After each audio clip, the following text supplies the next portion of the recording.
Welcome to the Loud Little Ducky. Today we are going to go over the case of the hairy hand, which is Hawkins v. McGee. It's an odd case. It sounds funny. But what would we do if this was us in this scenario?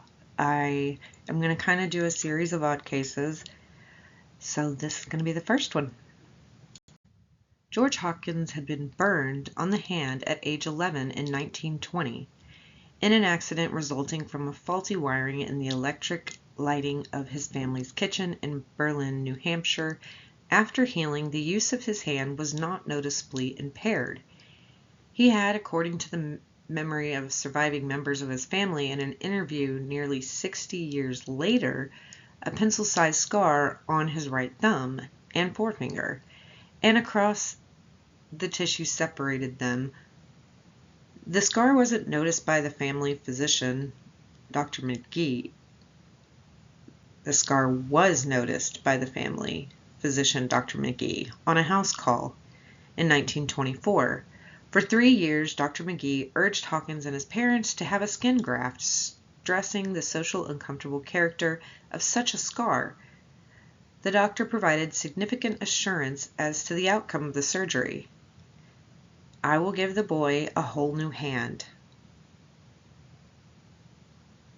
And as to the consequences of the surgical procedure, 3 or 4 days in the hospital, followed by 3 to 4 days of outpatient recovery to full normal health with a hand good as new."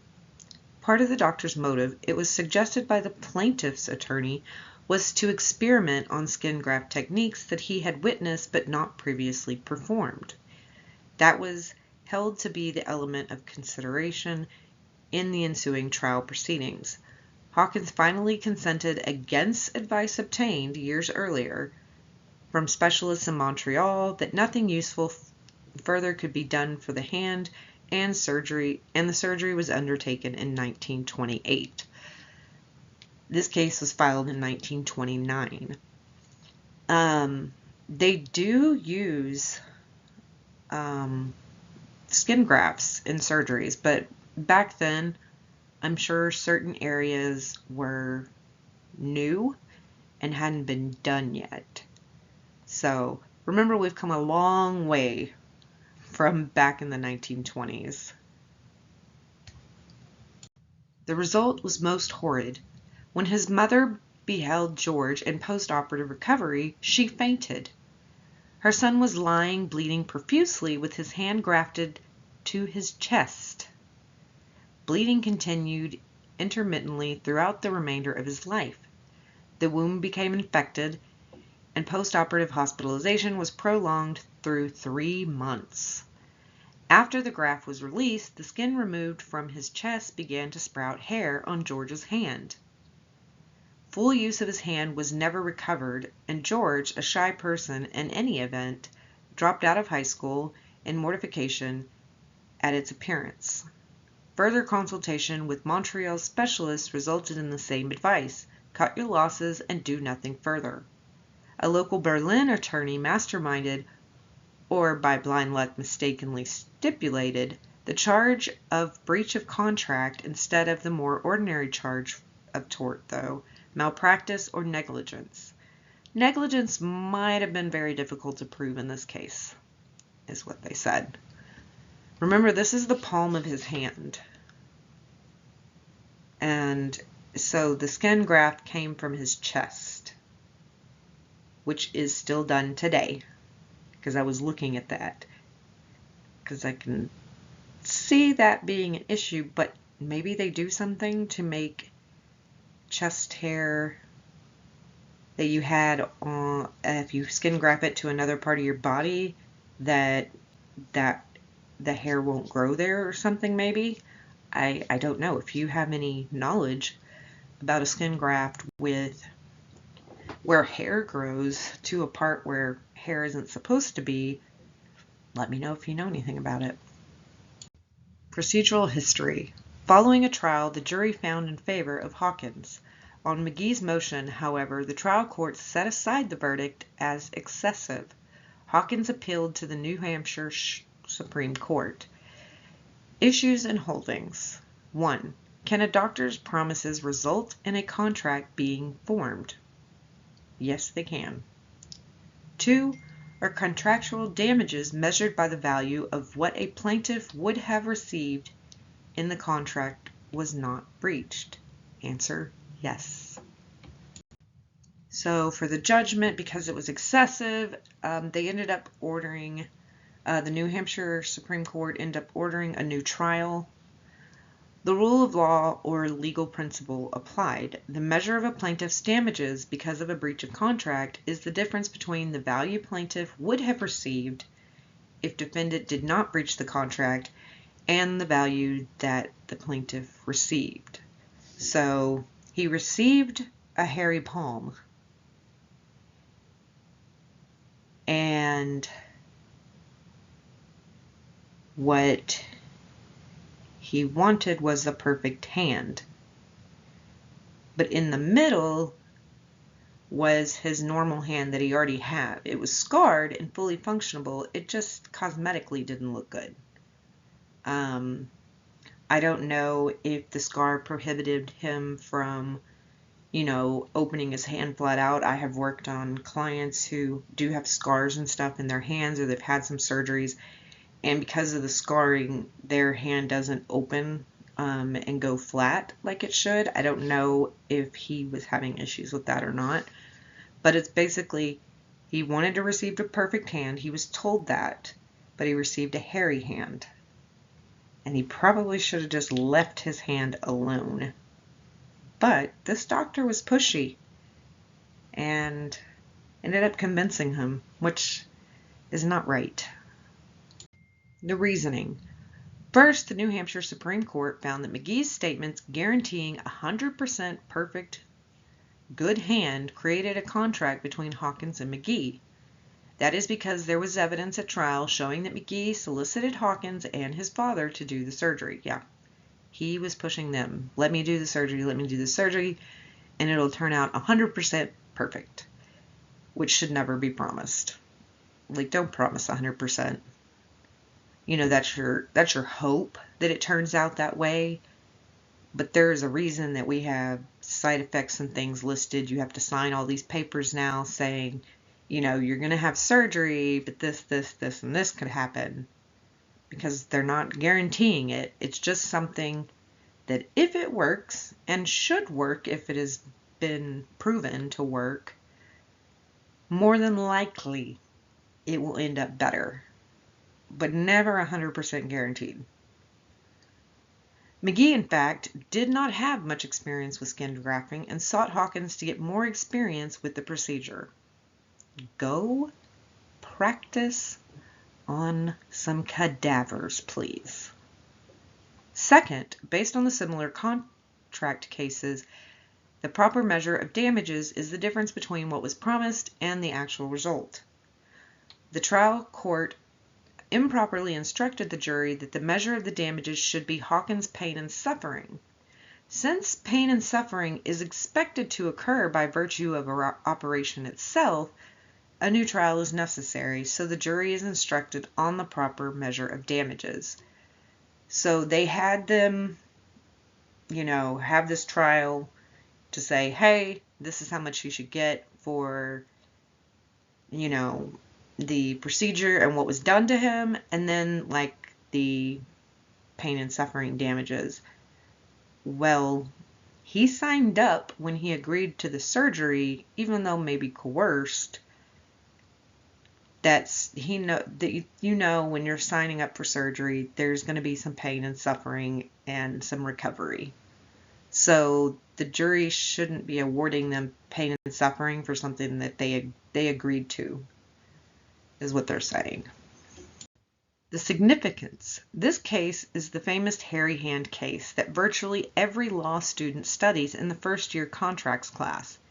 Interestingly, the opinion never mentions that hair grew on Hawkins' palm, but a subsequent case makes mention of that fact. See McGee v. United States, Fidelity, and Guarantee Co. It also has a leading case on one of the proper measures of contract damages. So this case, he was awarded, McGee lost, and Hawkins was awarded pain and suffering and, monetary damages and stuff like that.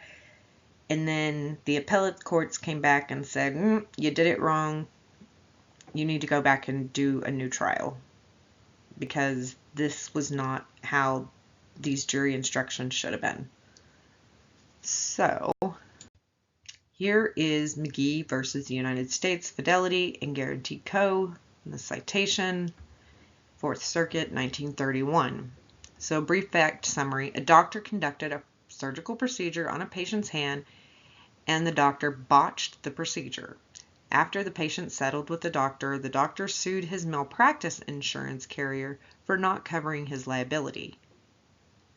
So, the doctors have malpractice for screw-ups like this. And if there's a screw-up, the insurance should pay out for your screw-up, as long as it wasn't malicious and on purpose. But at the same time, since he sought the boy out, could the insurance push back and say, no, you shouldn't have been doing this. You shouldn't have been doing this. You sought him out to do something. Like, no, you had bad intentions because you weren't using this as the proper way of treating patients. You wanted to do this for fun, basically. You wanted to use him as a guinea pig. Well, we got dead bodies for you to do that on. I don't know if that would have worked, but maybe the insurance company could have pushed back on that part. Anyways, the facts were, a doctor, Edward McGee, Dr. McGee, promised to restore George Hawkins, Mr. Hawkins' hand to perfect condition. Mr. Hawkins' hand was only slightly scarred. Dr. McGee claimed to have done several skin graftings during the war in Germany, but later admitted he had only observed them, so he lied about his credentials. Dr. McGee operated on the hand in March of 1922, and complications persisted for several days. Mr. Hawkins was in the throes of death for a long time after the surgery due to bleeding and infection. Mr. Hawkins brought an action against Dr. McGee and was awarded $3,000 as damages by the jury and $1,400 in attorney's fees. Mr. Hawkins' crippled hand affected his employment and his outlook through his life. After the jury awarded, Dr. McGee settled for $1,400. Dr. McGee sued his malpractice insurance carrier on the grounds that the verdict had been for a breach of contract to achieve a promised result and not for the tort of malpractice. The case shows that a doctor can be liable in contract if a promised result is not obtained. So he promised too much and he couldn't deliver on it, basically. And since he lied and stuff, I don't know if his insurance should have to cover him. It's one thing to sit here and be truthful about your credentials, and you go in and you forget to do something, or you didn't do something right, but you didn't try to hide it. You did everything perfectly and things just happened. That's a reason for insurance to cover you. But if you're doing things in a slimy way, I think it should come out of your pocket. But if you get into a contract, it doesn't sound like there was dotted lines to sign back in these days. You need to live up to that contract. Contracts are taken very seriously. That's why they tell you to read the fine print, because you don't know what you're agreeing to if you don't. And you may be agreeing to a bunch of things that you didn't realize you were agreeing to. That is the case of the hairy hand. Can you imagine being an 11-year-old boy in any era of life. Especially now it would be bad because of like social media and things like that. But unless they could just be like a circus clown type thing, or be a person in The Greatest Showman. But having hair grow on the palm of your hand as a kid, and you're growing up, and kids at school are so mean, and it's gonna ruin your self-esteem about yourself. Like, people are gonna look at you like you're a circus freak, and all because you wanted to maybe get rid of a scar. Like, his parents shouldn't have allowed that, because that is so traumatizing. Like, I feel for him, because he didn't want to be at school with all the people that could make fun of him, and he didn't, going in to get a job, it's like he couldn't get jobs really because people just look at him funny. It's horrible. All because this doctor wanted to try this and use somebody as a guinea pig. Like, it's just wrong on so many levels. But our quote of the day is, don't promise if you can't fulfill it. Don't make empty promises. If you can't, without a doubt, make sure you keep that promise, then don't make it, especially to kids, because they be remembering those promises like no other. They will bring those up forever. So no, maybe, possibly, make sure if you are making a promise, you can commit to it. But that is it for this case. I hope you enjoyed. Hit like if you did, and subscribe, and I will see you in the next one. Bye.